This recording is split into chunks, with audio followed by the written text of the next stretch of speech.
lunch, and eat it with lunch without lunch.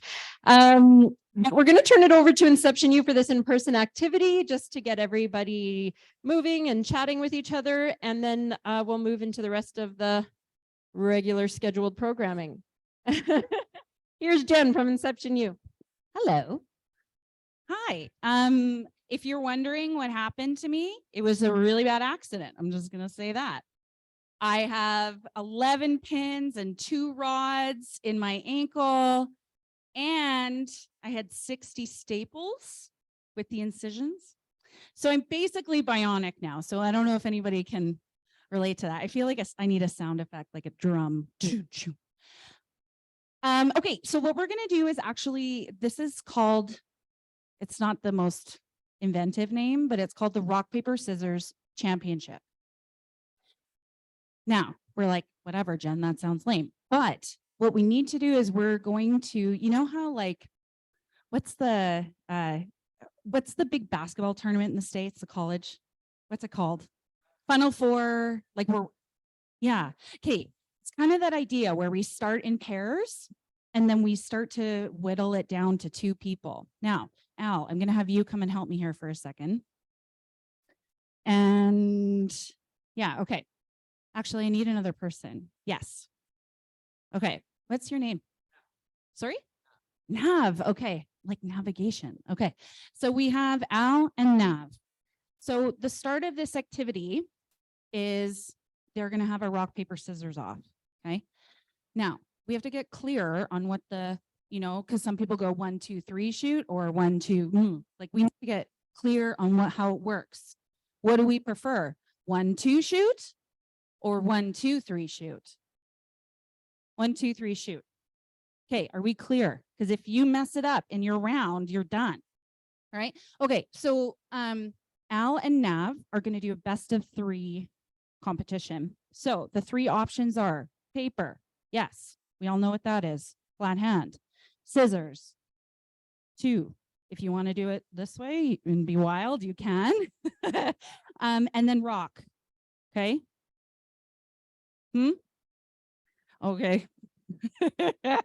All right. So the way this is going to work is they're going to do best of 3.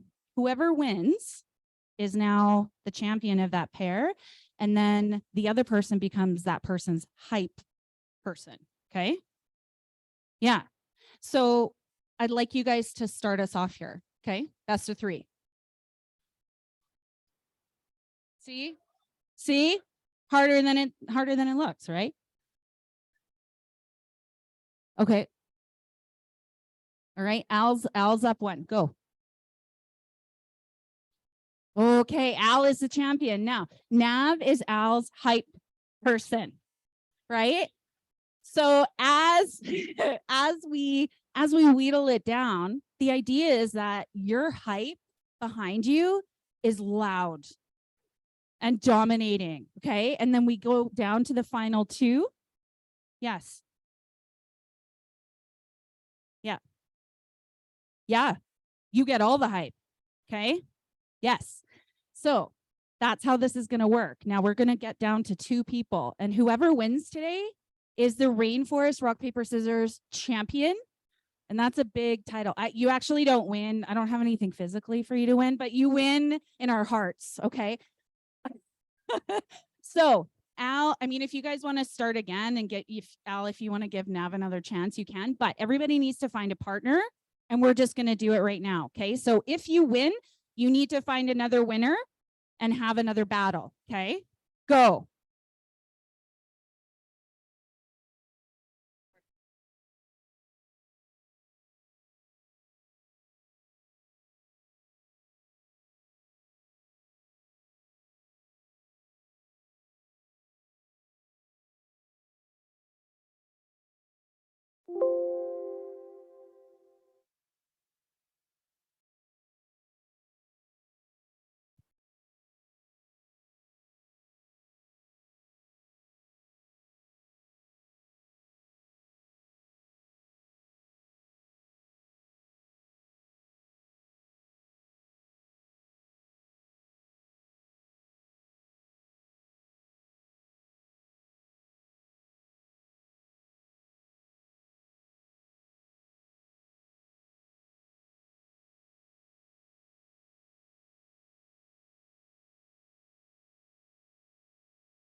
I have to press something.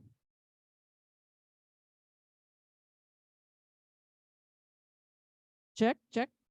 Hello. Okay, welcome everybody. I was already sweating and now I'm just like, that was fun. Thanks to Jen and Margot from Inception U for bringing a little life to the party. We hope to be seeing much more of them in their energy. Are they working? Is it us? Is it that's working? Okay, great. More for the Zoomers than for you. I know you can all probably hear me, but we do have folks coming in online. I don't want to break the second microphone I've broken in at platform, so don't roll. Hi, Alicia. All right, welcome everybody to Lunch Without Lunch. The last Wednesday of every month is held in person and online, so a hybrid event, and this is a new setup for us. Usually we're down at the pitch stage, but this is new, so hopefully everyone is liking this vibe. And we just hosted our first coffee collision morning from 9 to noon. So we had lots of folks join us for coffee, and there are treats right outside that door. We'll probably shift the time down to 10:30 to noon, just because that seems to be when folks started rolling in, it makes a little more sense. So watch for that on November 30th, which is the week following Innovation Week. So the second last week in November being Innovation Week, lots of activity happening here at the Innovation Center. And we will have all sorts of fun activity happening on the main floor of this building that week. So come join us for that. I'm Bridget Legault, the community manager with Rainforest in Calgary. You don't have No. Hi, I'm Amber Rowden, the community storyteller with Rainforest, Alberta. And check out Amber this weekend at Heritage Park, where she is performing as Cousin It. I saw her last night and it was really, really entertaining. Okay, so we'll get right down to business. We're gonna head into a couple of videos and acknowledge the territory that we live, work, and play upon, and then it will tell us a bit about what Rainforest is about. If you're new, a warm welcome. Growing up, my grandma always told me that the land took care of us, and it still is taking care of us, and it never asked for anything back. It is a way of life to always honor the environment. It's not something that you just can turn on and off. It's a living daily lifestyle. And land acknowledgement is a way to acknowledge that we're coexisting in this land with the native people, and we should acknowledge that this is actually their traditional territory. But at the same time, we are all guests to this land. The land plays a big factor in who we are. That's what makes us strong. That's what makes us strong people.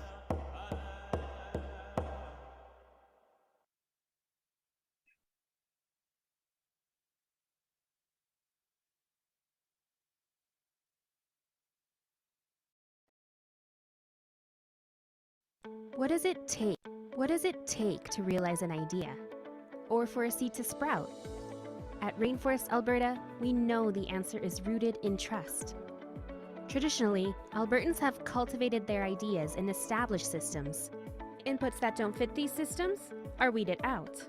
Opportunities for growth are missed. But now, Albertans want a dynamic landscape that can evolve organically, like a rainforest. At Rainforest, Alberta, we believe a culture of trust is the fertile soil where ideas grow. Our budding innovation ecosystem is a network of relationships pulling each other up as they push forward in their own field. Trust breaks down barriers. An open, inclusive network increases collaborative innovation. Successful breakthroughs inspire new ideas. A cycle begins. Rainforest Alberta is a movement to amplify trust by cultivating honesty, inclusion, and accountability. How? Our social contract holds us accountable to demonstrate trust across the province. We meet to have honest conversations around collaboration. This leads to more inclusive spaces for everyone to fearlessly build new ideas together. By raising the standard of trust, Alberta's ideas, talent, and resources can be evergreen. Visit rainforestab.ca to sign the social contract and start growing together. I love that video. That video was made by previous community manager Mackenzie, so thanks to her. For those of you who are on the Zoom, if it's your first time at Rainforest, please feel free to put up an emoji. And those of you in the room who have been around the virtual room, if you could welcome those folks in the chat, that would be fantastic. Anyone new to the Rainforest here today? Not to put you on the spot, welcome, welcome.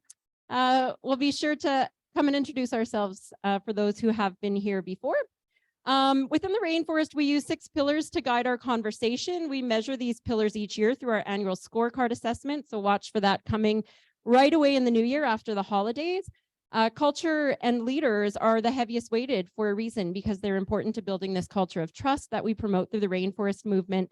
You see us who are involved in this movement play within all of these pillars, depending on our role in the ecosystem, and we can share more about that with each other after our presentations.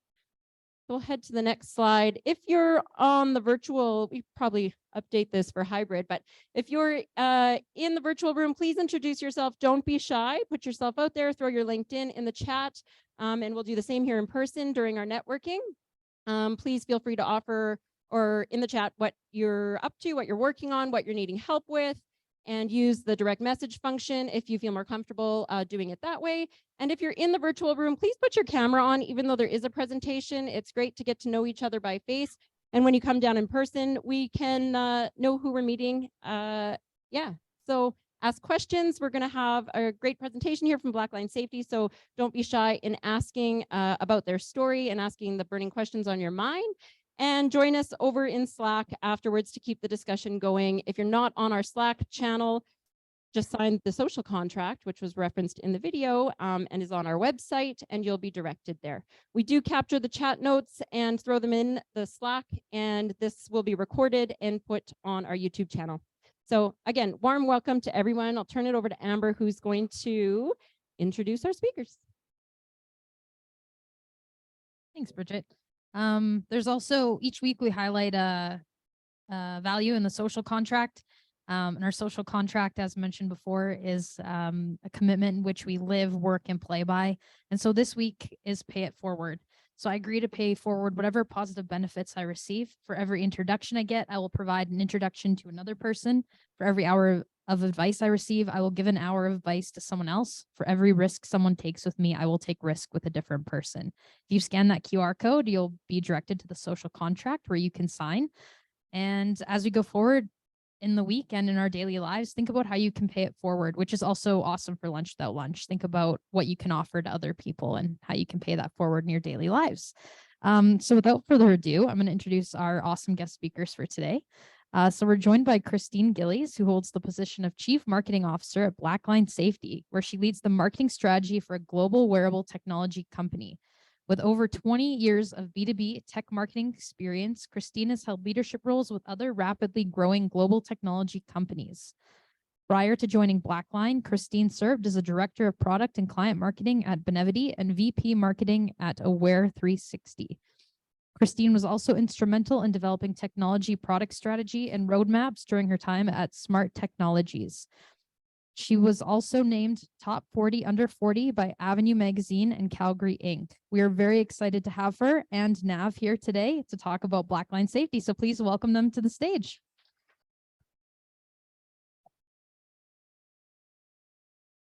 Hi, good afternoon.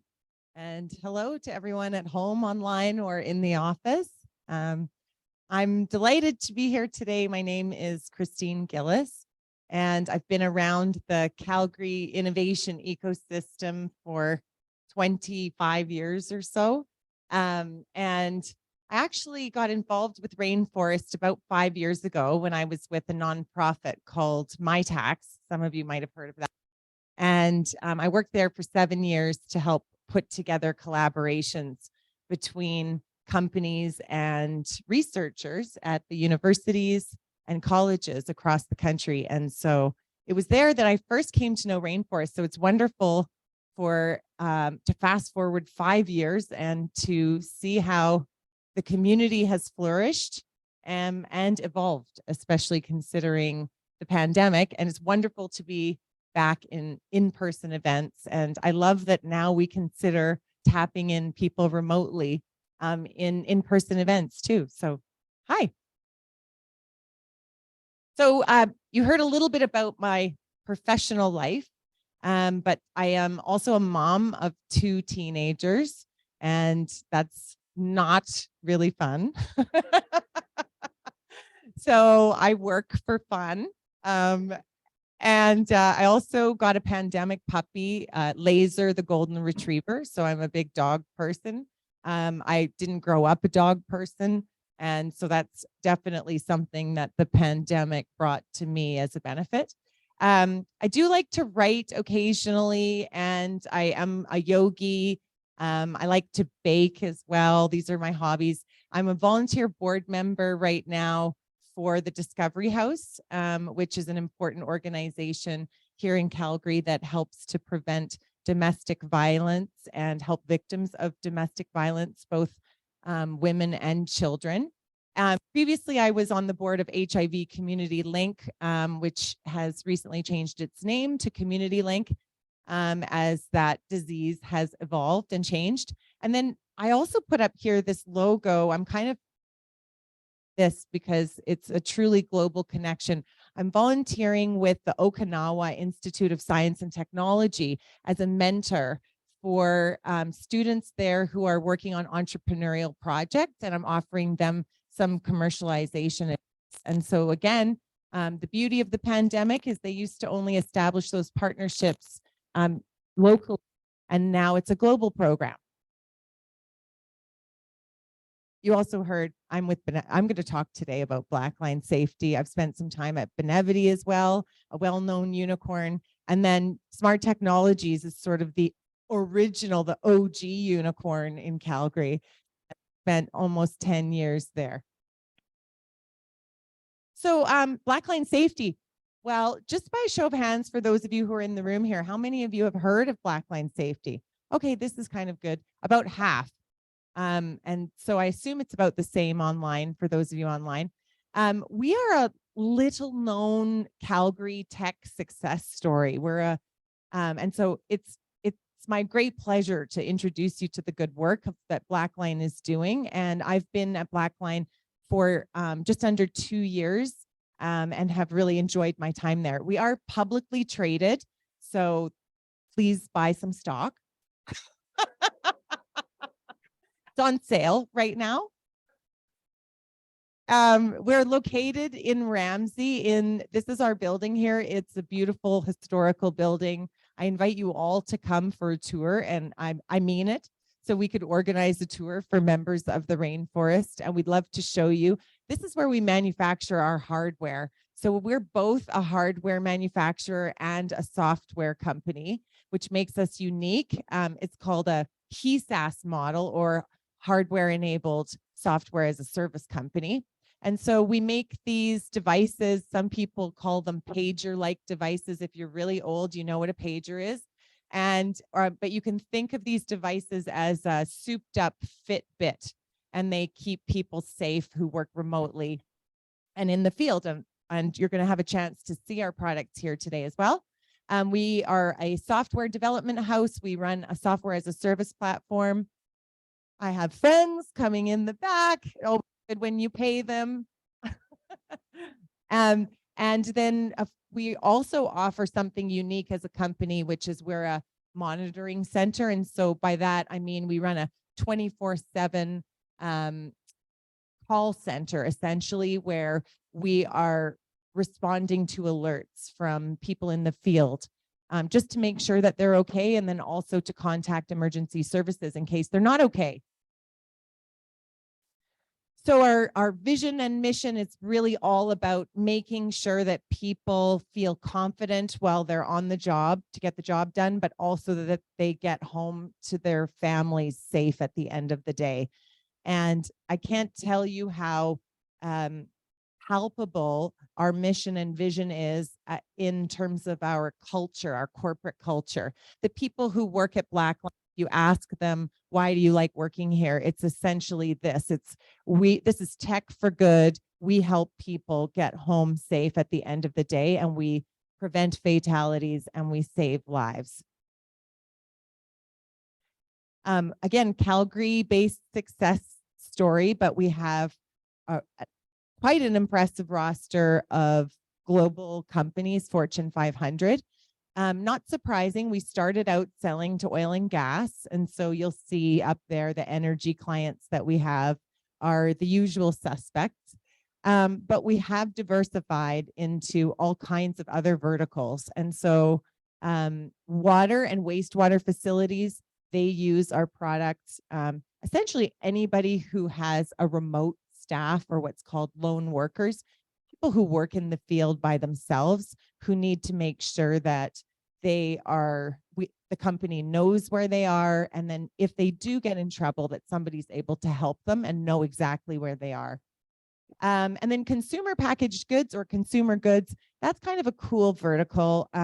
We sell our products to Amazon, although we're not really supposed to say that publicly. So, but essentially they have, as you can imagine, enormous warehouses. And those individuals who work in the warehouses, they're like lone workers. They're working alone. People get lost in those enormous warehouses. And of course, it's kind of hazardous conditions as well. I'll also point out GlaxoSmithKline. So we have contracts with quite a few of the pharmaceutical companies as well. And when COVID first became a thing, and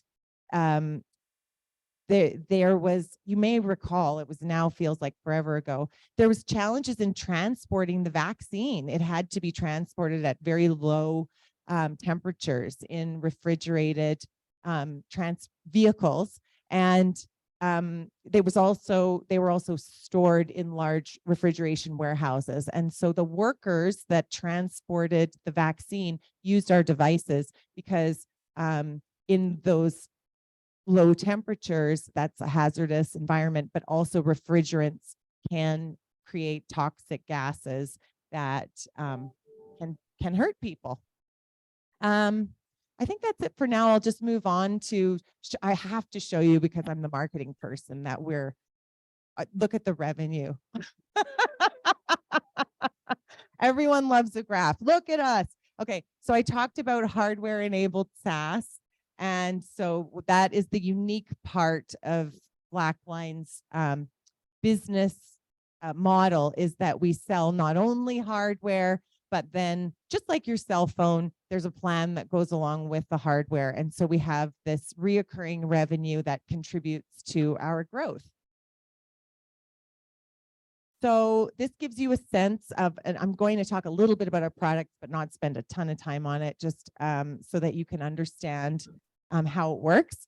So we have wearables, as I had mentioned, software, but that big item in the middle there that kind of looks like a karaoke machine, that is a remote monitoring, or that is an area monitoring device. And so we see fire and hazmat applications for this. So basically, if there is some kind of incident or a chemical spill or some kind of accident, you'll see fire and hazmat crews come out. They plop those down. They're immediately cloud connected, and then they're monitoring the area for toxic gases, and then sending that in real time to a monitoring center that is looking out for those types of hazards.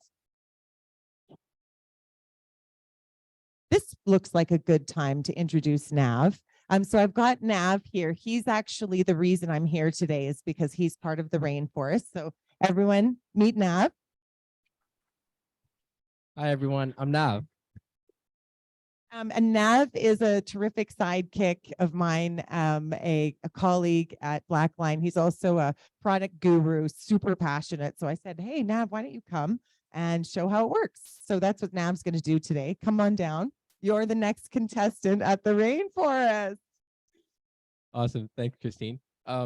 Yeah, you guys heard Christine talk about, we have a hardware-enabled SaaS model. We talked a little bit about what kind of hardware we make and why it's used in all these different industries. Never the same as feeling it, seeing it in action. So we've got a couple of goodies here. What you're seeing on the screen right here is sort of the inception that our CEO and team had at the very start. It's like why what we do is important. traditionally, if a lone worker goes down, it can take hours until someone goes back to check in on them. There's a very famous story that ATCO had here where one person went into a confined little space. It was a little hut outside. There was a gas leak. They fainted as a human outside. They reacted to that person fainting and ran right into the hut. This was 4 people going into the hut, all 4 were deceased. This is an example of why connected safety and what we do is important. So this graph shows traditional approach, sort of what happens when people are found way later. What we're trying to change is that time between an incident occurring and until help is received. So I want to give a quick demo of this to you guys here. So what we have here is our sort of flagship product called the G7C. This is a combination of lone worker features in here. So if you fall, it can detect that. If you need immediate help, you can pull on this latch, it can do that. But it also detects gases, so you can see it's up there. I'm going to pretend that I am a lone worker. Say, I'm coming back from my shift. It's super cold, it's -40. I get locked out of my truck. I have no way of reaching for help. So what I would do is I would be wearing this and I would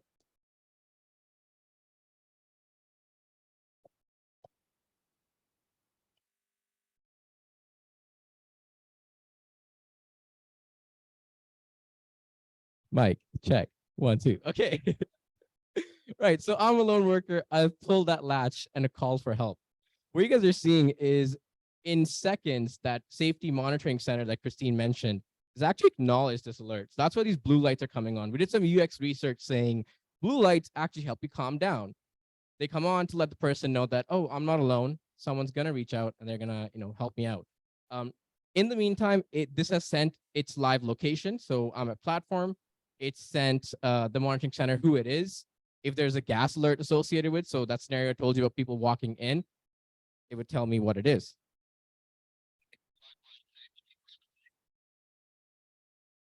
Hey, this is Nav. I'm all right. Just doing a demo.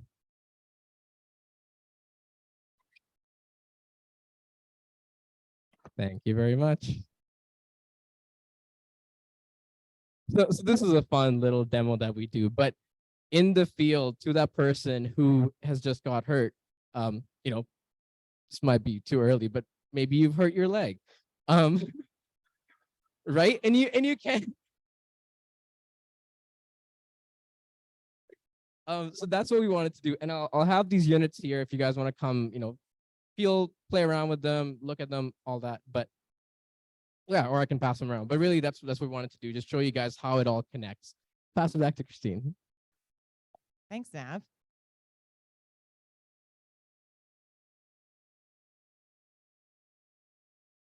We can do that thing now. We can share things. We can pass them around. Remember when we wouldn't do that? Some of you may not do it. That's also okay. So I talked a little bit about, I'm not sure this is working.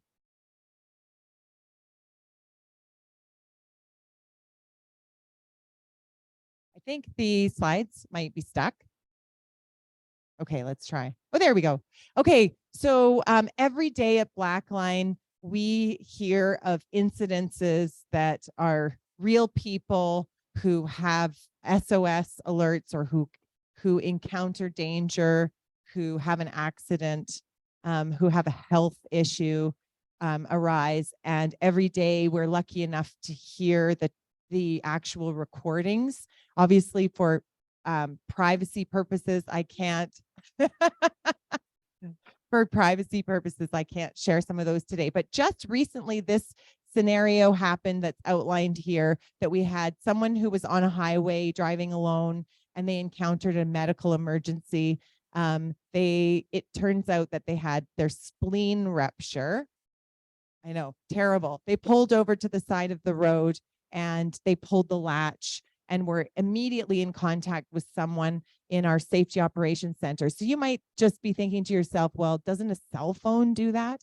But the location is something that if you call 911, your location needs to be tracked down. It is not, you have to tell 911 where you are. And that's this added layer of protection that why companies invest in Blackline is that the SOC agent sees a screen, knows exactly where the person is, and is able to dispatch a emergency services right away. And then we also know that when there is an incident, people panic, and then they do, in shock, they make bad decisions. Like they leave their vehicle or they try to wave someone down. And Nav pointed out that the blue lights are something that we did some research around to determine that's how you calm people down, but also just hearing from another person, another human on the end of the line actually really does a lot to save lives, because when people are alone and they think that no one is there to help them, again, that's when they end up making bad decisions. When you go through a process of investigating emergencies that lead to fatalities. Okay, live demo, we did that. Okay, in terms of the company, I'm particularly proud to work for a publicly traded company that is committed to ESG, and this very much ESG, environmental, social, and governance, is very much all about the rainforest values. And so we as a company, we keep an eye on all of our diversity measures. Last year, we increased our women in management. We look at the diversity of our workforce, and we're trying to make some changes there. And we have made a very bold commitment by being net zero by the end of 2024.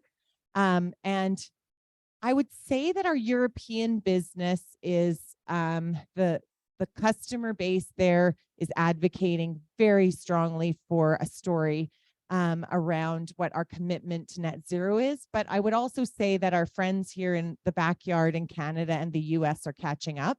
But as a global company, I definitely think it's important to just say that our narrative around net zero has really had to be stronger because of our customers. Before they procure, they ask us, tell us about what you're doing to decrease your environmental footprint and be a better company overall. So this is hopeful. The world is changing. We also invest in tomorrow's leaders. We love to bring interns on, and so we often have interns from U of C, State, Mount Royal in the back there. And so, woo, okay. And we'd love to have interns from U of A and up north as well. So would be happy to extend that program. So co-op kind of opportunities, internships, you name it. We love to have students. And of course, we often end up hiring them on full time. Another very cool aspect of Blackline Safety is that we actually enable the ESG efforts of our clients as well. And so because companies are investing in protecting their workers, because they are humans and they're the most important capital that the company has, we end up showing up in the ESG reports of many of our clients. And this is also really interesting because health and safety managers, they are the person at the company who procures our technology, who buys our stuff. But with ESG becoming so mainstream, we're hearing from health and safety managers that they can have conversations at the executive level and the board level around why we need to invest in cutting edge technology and how it actually will help the company's ESG scores. Blackline loves to be active in the community, so if you have an opportunity, please feel free to ask. These are just a few of the nonprofits and charities around the world that we support. We have a really awesome partnership with the Calgary Zoo, where all of the zookeepers, they wear our devices. And so we like to think that we're protecting the animals as well by keeping the zookeepers safe. Direct Her is about diversity on boards, and we're a big supporter of that nonprofit. Calgary Emergency Women's Shelter, we also do a fundraiser for them. And then Tell Us Spark, and the list goes on. So again, if you have any opportunities, our community investment group would love to talk to you, and that's core to how we operate. Oh, look, we've won a few awards. Again, the marketer has to show this slide. No, but again, just to reiterate, hey, look, we're a Alberta-based global technology company that's doing really well. And we've been named, one of the ones we're quite proud of is being named one of Canada's fastest growing companies over the last 5 years by the Globe and Mail. And again, finally, I did talk about, we love to be active in the community. Our co-founder, Brendan Cook, recently spoke at a Techterra conference in Banff. Our CEO spoke on the CBC about diversity on the board after we really made a push to change the composition of our board and add a number of different individuals. In other words, they were all white men previously, and so now we've diversified the board. Oh, and again, so really the call to action is, I'd love to hear any questions from you, but if you do think of any opportunities where you'd like to hear from someone from Blackline, or again, a community investment opportunity, I'd love to make contact. Please reach out to me.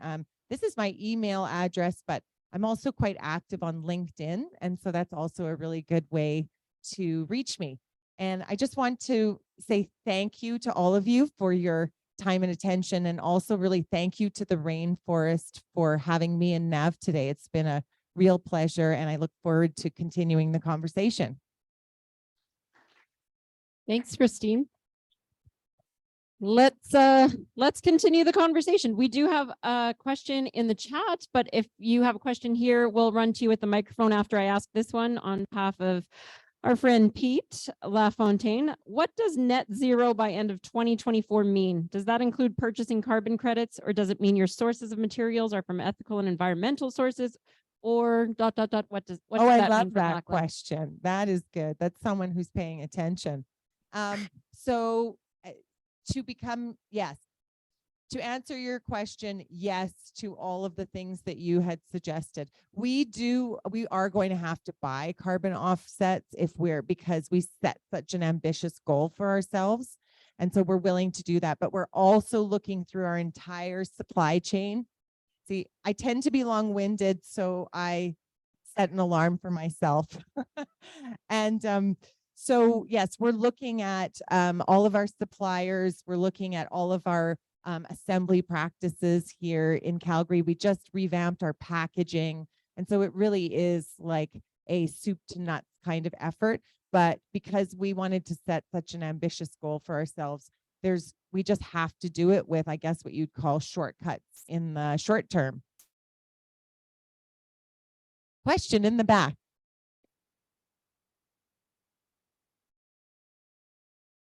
That doesn't work. Kind of how my tech team tells me what to do. I'm curious about the early years. Like, what was it like when the company first started? I know you maybe joined a little bit later, but I'm curious about that, because it seemed like Blackline Safety just exploded onto the scene like a few years ago, and it's just like, wow, they're there and they're huge. Nav is grabbing the mic. I've been at Blackline. So Blackline was my first job out of university. I left, and that's where I've been, but I've been able to move a lot. But I really love the story of how Blackline started. We actually started out as a motorcycle racing GPS company. So Brendan Cook, our co-founder, he used to love racing motorcycles. He's like, there's got to be a way I can track how fast I'm going on this. Partnered with a guy, built a device that was a GPS tracker.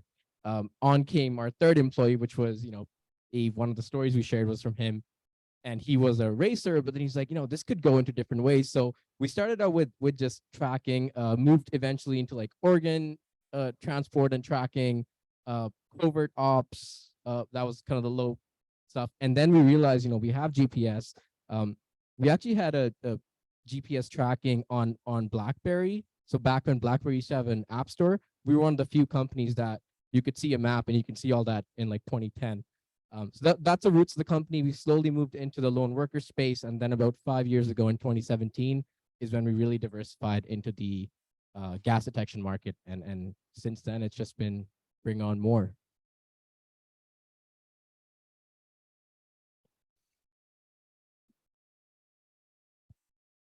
Really cool presentation.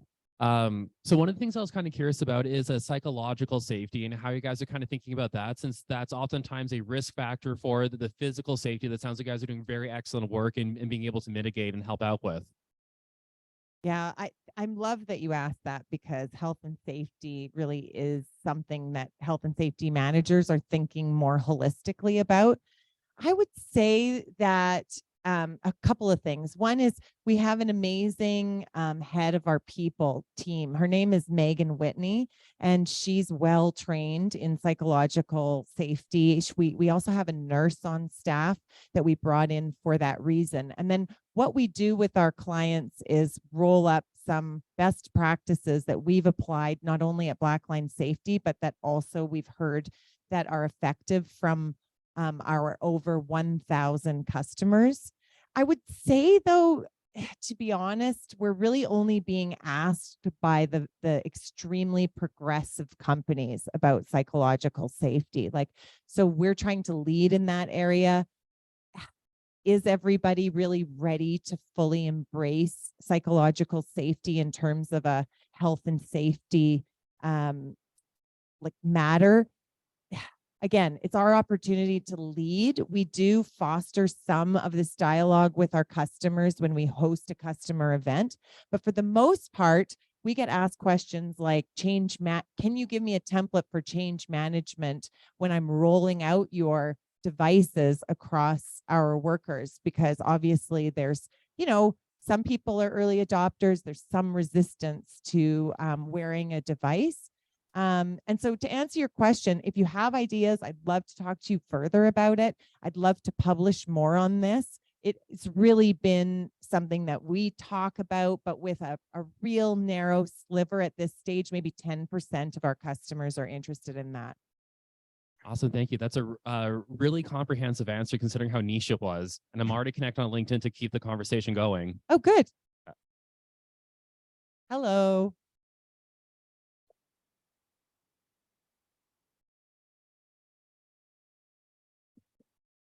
Thank you.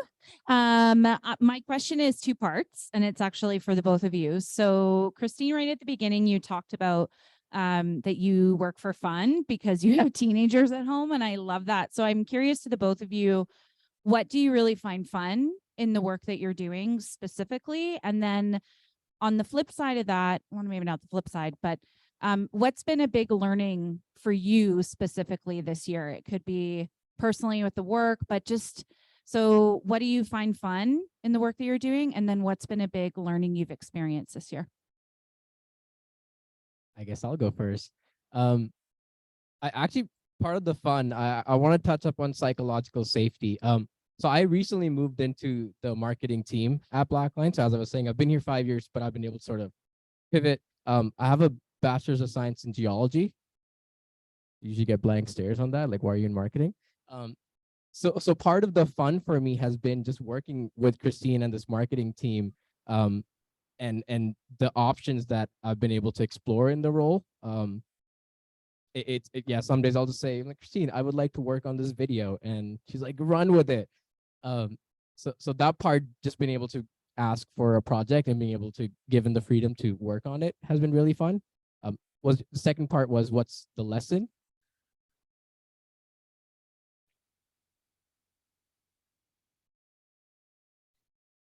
I think it's been never stop learning. Having been at the company for a while, sometimes you do get in your head and you think you know everything, and sort of establishing that feedback loop with sort of the people at the front lines, and just, yeah, never thinking that you know what's best. That's a good question. It's a stumper. So what's fun at work is we just launched a product called the G6. And so I love a product launch. It's like a big party. and getting all of the people and resources all lined up to unveil it. So we launched a new product that was called G6, and it's a single gas device, but we unveiled it in San Diego and hosted a big party, but also just, you know, getting all of the, as a marketer, getting all the collateral pieces together and working with all of the vendors and making all that happen. I love that. So basically it was an unveiling of a new product. And so it was the culmination of months and months and months and months of planning and worked for everything to come together. And so it was quite successful. And then what's a learning is, you know, I'm constantly humbled by change management. I brought it up for a reason. And that is internal at Blackline, but also with our customers as well. So often projects that you're working on go off the rails, or, you know, you're having a project team meeting, a status meeting, and half of the people haven't done what they said they would do in the last meeting. And you don't really understand why, because it was really clear, you know, you had the Monday.com board, or there was a spreadsheet and everyone was assigned. There's a work back schedule. And then you realize there's like, people are resistant for some kind of reason. And what do they need to, it's like the technology adoption curve. What do they need to be able to get inspired? And usually it has to do with not understanding the why. And so even though I feel like at the beginning of the project, I said, why is this important? It's going to help our customers, for example, link it back. I think I'm constantly reminded that being successful at work, whether you're an entrepreneur or launching a new product or a marketer, that change management principles are always relevant, and you'll see it come up time and time and time again. And I often think I've got it nailed, and I don't. Week after week, I'm humbled to just remind myself that people need help to understand why they're doing something and why it's important. Hi, I'm Alicia. It sounds like the products that you offer protect the workers against threats in their environment that are kind of outside of their control, a leak or the weather or something with health. But I think we all know, and it sounds like the team understands that safety can be impacted by the people in their surroundings. So, you know, as we see more women in trades, and if you know a woman's alone in the field working, that kind of sets them up at a disadvantage to be, you know, involved in some sort of violent situation. We're hearing about people walking up and down the street in Vegas or Vancouver and random stabbing attacks. Your workers that you serve are alone, so they're kind of more vulnerable to things like this. Did the devices that you have, are they uniquely designed to detect, I don't know how, something like that while it's happening, or does that person have to go through that unsafe situation before they can ask for help? And further to that, if there is any shame involved, have you noticed people not asking for help or pulling that button if they've been victimized? That's an awesome question. Thank you so much. And super thoughtful. We don't sell our products to consumers, so it's only a business to business product. And if somebody were to feel unsafe, they do have to pull the latch. There is one exception in that those devices have fall detection.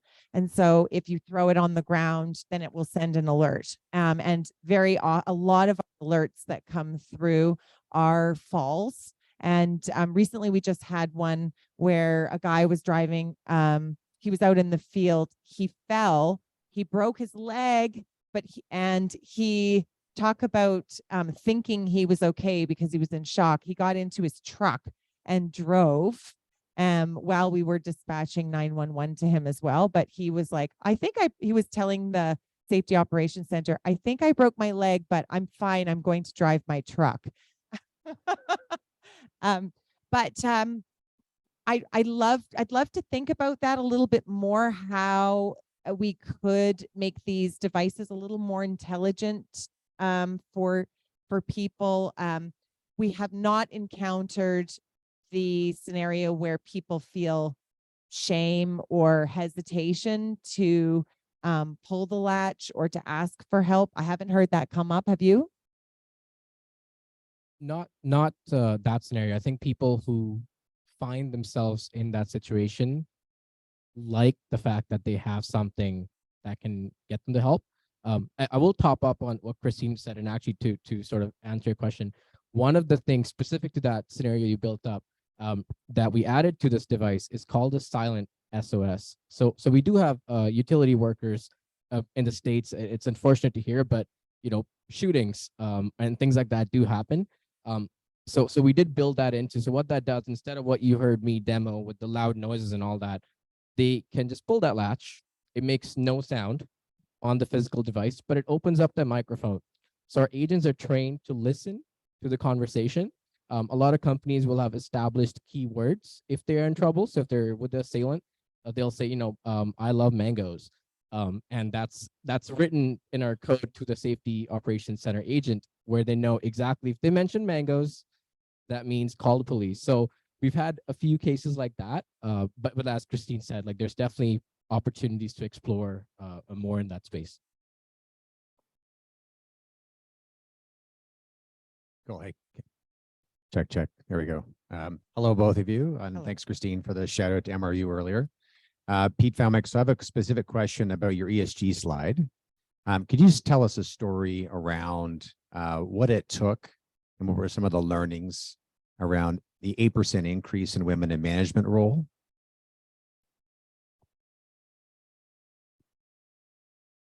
Well, I talked about change management, right?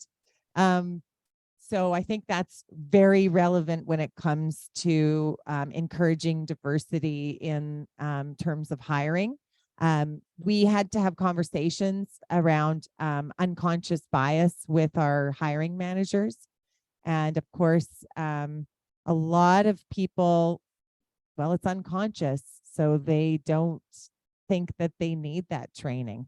And so we have had to have a lot of conversations with our leaders about ensuring that there's diversity all the way through the recruiting process. So I mentioned Megan Whitney, she's our head of people. So when we post for a position, there cannot be 3 candidates who are of this exact same demographic that are in the short list. There must be diversity. Then we've also changed our practices around who's on hiring committees and broadening that up a little bit. So it's not so much a specific story, but I would say we continue the journey. We have not arrived. If open to best practices and suggestions, we have a terrific people team, but it's gonna take some time. We feel proud of 8%, but then other companies, I think, are able to make leaps that are more significant than that. And perhaps they've tried other methods for incentivizing people to diversify their hires. So again, love to hear from anyone else about best practices around that or any other ideas. Those are just 2 things we've done. Awesome. Thank you so much. I want to say a big thank you to Christine and Nav. Everyone give them a round of applause for sharing their story. We do have a few more questions in the chat. Nav, if you're logged into Zoom, I don't know if you are, or if you want to grab my laptop and maybe answer a couple questions in the chat. Pretty beat down laptop, so don't judge. Alrighty. Well, that was a lot to take in. It's awesome. I'll just make a quick mention on the diversity, equity, and inclusion topic. Rainforest is working closely with other ecosystem partners, including the ones who operate this building we're in, as well as other Calgary Innovation Coalition members on tools for companies and for individuals to kind of advance their journey on the DE&I topic. So there's lots of work happening behind the scenes in that regard. So if you're curious or interested or want to get involved with some of these learnings, just reach out to us. And we have community announcements. Boast, I don't think I'm familiar with Boast, but they're hosting a pitch competition. Contact Val McCarty. If you're not familiar with Val, check her out on LinkedIn. Sounds like the deadline is early November. I don't know. My computer's down there, but that was an announcement from the chat. Are there any other community announcements that anyone would like to share? There's lots happening in the ecosystem right now. Al Del Dagan. Yeah, hi everyone. Just my standard plugs. One for Inception U. If you're looking to hire software developers, Inception U has amazing resources to choose from. So please come talk to me about that. And secondly, my standard pitch about the podcast, Leaders, Innovators, and Big Ideas, the Rainforest Podcast. We're looking for hosts, sponsors, and guests. So if you're interested in being a part of that, we just launched on Tuesday, episode 197, and we have almost 28,000 downloads so far. So it's a great show, and I'd love to have you a part of that. So please reach out. Pardon me? Who was Yeah, on? so Steve and it was Steve and Stan. Steve and Stan from Mission X is Cool. This week's podcast. Any other announcements? There are various event calendars in Calgary. One in particular, what does Debbie call her calendar?